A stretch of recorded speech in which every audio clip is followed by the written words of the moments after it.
সাবেক রাষ্ট্রপতি বদরুদ্দোজা চৌধুরী আর নেই। দুই জাহাজে আগুনের ঘটনায় নাশকতার আশঙ্কা শিপিং কর্পোরেশনের। ঢাকাসহ ৫ বিভাগে অতি ভারী বৃষ্টির সম্ভাবনা, পাহাড়ি এলাকাগুলোতে ভূমিধসের সতর্কতা। চট্টগ্রাম বন্দরে বাংলার সৌরভ জাহাজে আগুন, ১ জন নিহত। লালমনিরহাটে সরকারি গোডাউন থেকে ২৫০ মেট্রিক টন চাল উধাও, কর্মকর্তা লাপাত্তা। এতক্ষণ শুনছিলেন শিরোনাম, এবার বিস্তারিত। অধ্যাপক একিউএম বদরুদ্দোজা চৌধুরী বাংলাদেশ জাতীয়তাবাদী দল বিএনপি এর প্রতিষ্ঠাকালীন মহাসচিব ছিলেন, কারণ তিনি ১৯৭৮ সালে বিএনপি প্রতিষ্ঠার সময় গুরুত্বপূর্ণ ভূমিকা পালন করেন। বিএনপি প্রতিষ্ঠা করেছিলেন তৎকালীন রাষ্ট্রপতি জিয়াউর রহমান, এবং বদরুদ্দোজা চৌধুরী ছিলেন দলের অন্যতম প্রধান সংগঠক ও প্রথম মহাসচিব। তাঁর রাজনৈতিক জীবন ও নেতৃত্ব বিএনপির সঙ্গে ঘনিষ্ঠভাবে জড়িত ছিল। চট্টগ্রাম বন্দরে ৫ দিনের ব্যবধানে তেলবাহী ২ জাহাজে আগুন লাগার ঘটনাকে সম্ভাব্য নাশকতা হিসেবে দেখছে বাংলাদেশ শিপিং কর্পোরেশন বিএসসি। বাংলার সৌরভ এবং বাংলার জ্যোতি নামক ২টি জাহাজে আগুন লাগে, যেখানে কয়েকজনের মৃত্যু হয়েছে। বিএসসি কর্তৃপক্ষের মতে, দেশের জ্বালানি নিরাপত্তাকে ঝুঁকিতে ফেলতে এই নাশকতা চালানো হতে পারে।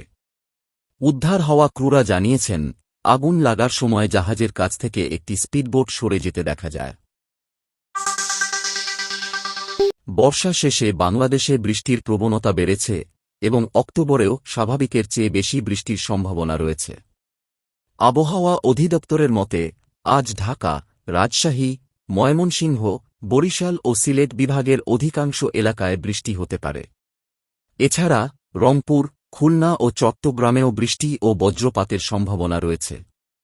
উপকূলীয় এলাকায় সক্রিয় মৌসুমি বায়ুর প্রভাবে ঝড়ো হাওয়ার আশঙ্কা করা হচ্ছে। আগামী ২৪ ঘণ্টায় ভারী বর্ষণের কারণে চট্টগ্রামের পাহাড়ি এলাকায় ভূমিধসের সম্ভাবনা রয়েছে।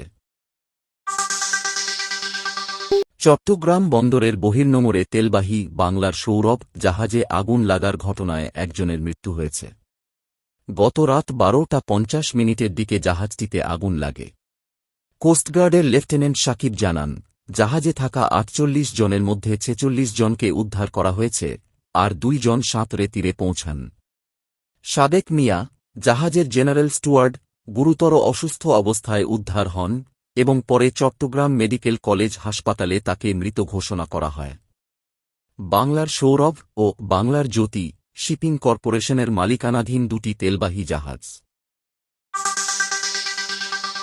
লালমনিরহাটের কালীগঞ্জ উপজেলার ভোটমারী সরকারি খাদ্য গুদাম থেকে ২৫০ মেট্রিক টন চাল সরানোর অভিযোগে কর্তৃপক্ষ মামলা দায়ের করেছে এবং তদন্ত কমিটি গঠন করা হয়েছে।